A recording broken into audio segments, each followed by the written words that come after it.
Hello dear parents and student. जो parents अपने बच्चे को आईआईटी जेई के लिए नेट के लिए भेजना चाहते हैं और उनके बच्चे क्लास 8 में पढ़ रहे हैं, तो वो उनका प्रिपरेशन 9-10 से स्टार्ट करें। स्पेशली ये वीडियो हम महाराष्ट्र बोर्ड के स्टूडेंट के लिए बना रहे हैं जो स्टेट बोर्ड से 9-10 करते हैं। उनका सिलेबस बहुत कम है, जबकि जेई मेन आईआईटी का सिलेबस बहुत हाई है, नीट का भी सिलेबस बहुत हाई लेवल का है और वो स्टूडेंट उसमें अच्छा परफॉर्मेंस नहीं दे पा रहे हैं। टेस्ट में भी उनके स्कोर पुअर जा रहे हैं। लोग बड़े बड़े कोचिंग में 5 लाख 6 लाख डाल करके एडमिशन तो ले रहे हैं, लेकिन उनका फाउंडेशन इतना वीक है कि कोचिंग क्लास उन पे वर्क करके भी कुछ कर नहीं पा रहे हैं। तो स्टेट बोर्ड के पेरेंट्स को इस बात पे ध्यान देना है कि अपने बच्चे को, जिनके बच्चे क्लास 8 में हैं, उनको 9-10 जेई एंड नीट का फाउंडेशन कोर्स करवाएं। सीबीएसई बोर्ड का सिलेबस पूरा रहता है। उसके साथ साथ 11-12 महाराष्ट्र बोर्ड से पढ़ते हैं, ठीक है, लेकिन अगर उनका फाउंडेशन अच्छा है तो साथ साथ जेई और नीट को तैयारी करके क्रैक कर सकते हैं। अब इसके लिए आपको क्या करना, बच्चे को अभी से सेल्फ स्टडी का प्रैक्टिस डालना पड़ेगा। आपके बच्चे जो मुंबई सिटी में रहते हैं लोकल में, वो सब सेल्फ स्टडी नहीं कर रहे हैं, जिसके रीजन से वो हाई लेवल के सिलेबस को कैप्चर नहीं कर पा रहे हैं। तो उनको अभी से क्लास 9-10 से 6 to 7 hour each day self study करना है। कोचिंग क्लास कॉलेज के अलावा उनको क्लास 11-12 में भी 6 to 8 आवर सेल्फ स्टडी करना है। कोचिंग क्लास के साथ साथ सेल्फ स्टडी आपको 6 to 8 आवर करना है। तब आप 2 ईयर्स 11-12 के साथ साथ जेई मेन एंड एडवांस को क्रैक कर सकते हैं या नीट को क्रैक कर सकते हैं। अगर आपकी कैपेसिटी इतना स्टडी की नहीं है तो आपका न तो जेई में अच्छे रैंक आएंगे, ना नीट में अच्छे रैंक आएंगे।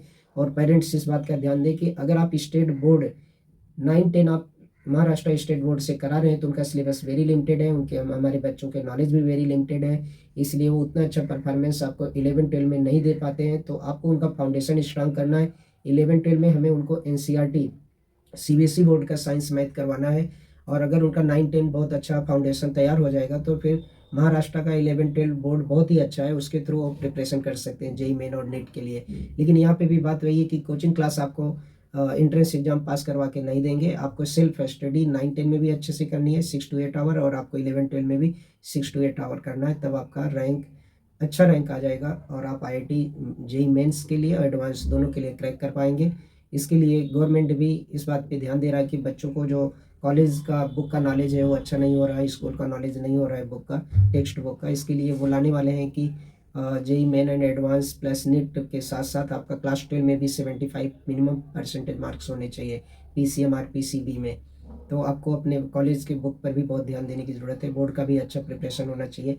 होना ये चाहिए कि बोर्ड का आप अच्छा प्रिपरेशन करके अच्छे स्कोर लाएं, उसके बाद कॉम्पिटिटिव एग्जाम की तैयारी करें। लेकिन यहाँ पर सिटी में सारे बच्चे एक साथ तैयारी कर रहे हैं, तो उनको फिर उसके लिए आपको 9-10 से ही फोकस करना पड़ेगा। स्टेट बोर्ड से आप पढ़ने के बाद क्लास 10 के बाद जेई मेन और नीट के लिए 11 में ज्वाइन करते हैं, तो आपको महाराष्ट्र बोर्ड के लिमिटेड सिलेबस से वो बहुत टफ पड़ेगा और इसकी कोई गारंटी नहीं कि आपका 12th के साथ साथ सिलेक्शन हो जाएगा। सीटी भी पास करना मुश्किल हो रहा है, बच्चों को ट्रेंड कर रहे हैं। तो आपको फोकस 9-10 से ही रखना पड़ेगा स्टेट बोर्ड के बच्चे, और 9-10 में आपको नीट एंड जेई का फाउंडेशन कोर्स करना है। फाउंडेशन कोर्स में क्या होता है कि हम लोग उसमें बच्चों को सीबीएसई बोर्ड एनसीईआरटी का मैथ और साइंस करवाते हैं, इससे फाउंडेशन स्ट्रांग हो जाता है। उनको मल्टीपल चॉइस क्वेश्चन की भी ट्रेनिंग दी जाती है। और उसके साथ जब फाउंडेशन कोर्स आपने किया है 9-10 में, तो आप चाहे एनसीईआरटी सीबीएसई बोर्ड स्टूडेंट हैं या आप स्टेट बोर्ड स्टूडेंट हैं, आप जेई मेन एंड नीट के लिए 11-12 में अच्छा परफॉर्मेंस देंगे। और 11-12 महाराष्ट्र बोर्ड एनसीईआरटी सबका सेम है, उसमें कोई डिफरेंसेस नहीं है, इसलिए वहाँ पे भी कोई चेंजेस करने की ज़रूरत नहीं है। आप उस बोर्ड से भी, महाराष्ट्र से भी आप क्रैक कर सकते हो, एनसीईआरटी सीबीएसई बोर्ड से भी क्रैक कर सकते हो। जेई एडवांस के क्वेश्चंस को करने के लिए आपको एनसीईआरटी का 11-12 का physics chemistry bio book prefer करना, और कोई रेफरेंस बुक आपको पढ़ने की ज़रूरत नहीं है।